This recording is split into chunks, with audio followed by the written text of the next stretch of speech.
नमस्कार दोस्तों, आप सभी का स्वागत है मेरे इस चैनल विजडम ब्रेक पे। और हम कंटिन्यू कर रहे हैं विवेकानंद जी की सीरीज़। आज चैप्टर हम 5 पे जाएंगे। अगर आपने पहले की सीरीज़ नहीं देखी है तो मैं यही रिकमेंड करूंगा कि आप पहले की सीरीज़ देख लीजिए। मैं लिंक यहाँ दे दूंगा, तभी आपको कहानी अच्छे से समझ में आएगी। तो चलिए कहानी को आगे कंटिन्यू करते हैं। अब विवेकानंद जी अमेरिका आ गए।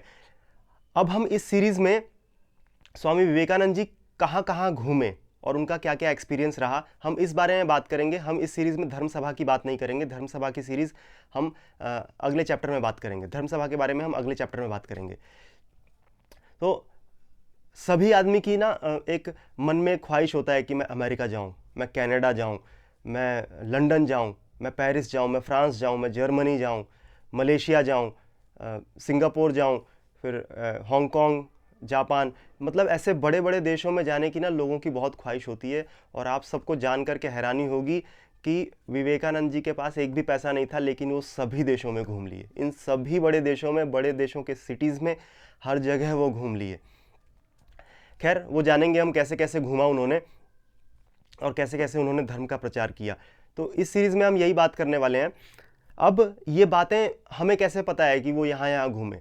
वो क्या करते थे, वो जहाँ कहीं भी जाते थे तो अपना मठ, जो उनका मठ था वराहनगर कलकत्ता में, तो वहाँ पर खत लिखा करते थे कि मैं यहाँ पहुँच गया हूँ, यहाँ मैं कुशल हूँ। और वहाँ का एक्सपीरियंस वो शेयर करते थे कि यहाँ पर ऐसा है वैसा है। अब जैसे अमेरिका के बारे में बताया उन्होंने, तो वो खत में क्या लिखते हैं, अमेरिका में बहुत गर्मी पड़ती है और यहाँ ठंड भी बहुत ज़बरदस्त है। एक एक हाथ तक यहाँ बर्फ़ गिरता है और कहीं कहीं तो 10-10 हाथ तक भी बर्फ़ गिर जाता है। और उन्होंने लिखा है कि मुझे तो जब बर्फ़ पड़ने लगी तो मुझे तो ऐसा लगा कि मेरे नाक और कान गिर जाएंगे। फिर उसके बाद वो बताते हैं कि मुझे ये देश बहुत अच्छा लगा, इस देश ने काफ़ी तरक्की कर ली है। अब ये 1890 सदी की बात चल रही है, मतलब 1900 सदी की बात चल रही है। तब देखो, तब इन्होंने लिखा है खत में कि यहाँ पे जो लड़के हैं, जब वो जैसे ही वो चलना सीख जाते हैं तो वो पैसा कमाने के पीछे लग जाते हैं। और जो लड़कियां हैं वो बड़े बड़े विश्वविद्यालयों में पढ़ती हैं और वो हर तरह का जॉब भी करती हैं। एक एक लड़की में 10-10 तरह का टैलेंट आपको यहाँ मिलेगा।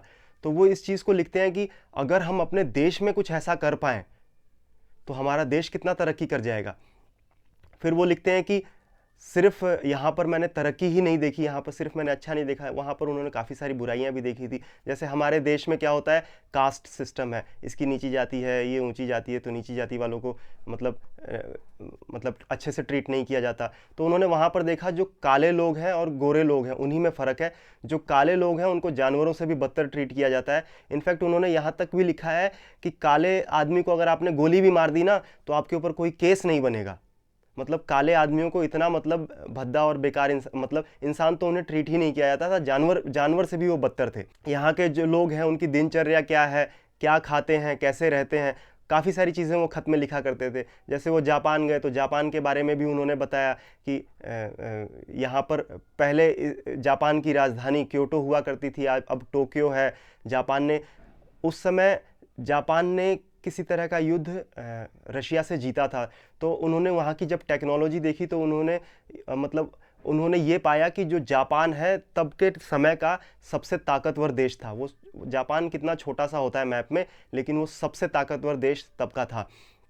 फिर उन्होंने ये भी देखा कि जो जापान के लोग हैं वो हर चीज़ खुद ही बनाना पसंद करते हैं, चाहे वो दिया सलाई हो, चाहे वो टैंक हो। उनका एक ऐसा नियम था कि जो भी इंसान को चीज़ चाहिए वो सारी चीज़ें हम अपनी ही कंट्री में बनाएंगे, हम कहीं और से नहीं लेंगे। और बताते हैं कि यही वो शायद उनका मत था जिसकी वजह से वो तब का सबसे ताकतवर देश था। फिर वो चाइना भी गए थे, चाइना में भी घूमा उन्होंने मतलब वहाँ के लोग कपड़े कैसे पहनते हैं। वहाँ पर उन्होंने एक बात बता रखा है, जैसे वहाँ पे जो औरतें होती हैं तो वो बच्चों को पीछे कपड़ा बांध करके बांध लेती हैं। तो वो उन्होंने मतलब काफ़ी सारी चीज़ें बताई। सिर्फ उन्होंने यही बताया, अपना एक्सपीरियंस शेयर किया। उन्होंने जब पूरी दुनिया घूम ली तो उन्होंने ये जाना कि जितने लोग हैं उतनी मत है। बहुत सारे धर्मों को उन्होंने देखा। उनका एक्सपीरियंस एक तरह से देखा जाए तो बहुत बढ़ गया था। फिर वो कुछ वक्त के बाद भारत में आए। तो हम यही जानेंगे, अभी हम अगले चैप्टर में यही जानेंगे कि वो धर्म सभा में उन्होंने क्या क्या प्रचार किया और किस तरह से उन्होंने लोगों को अपनी तरफ आकर्षित किया और क्या क्या हुआ। अगर आपको वीडियो अच्छा लगा हो तो वीडियो को लाइक करें, कमेंट करें, शेयर करें। चैनल पे नए हैं तो चैनल को सब्सक्राइब करें। अगला चैप्टर कल शाम को 4 बजे आएगा। तब तक के लिए धन्यवाद।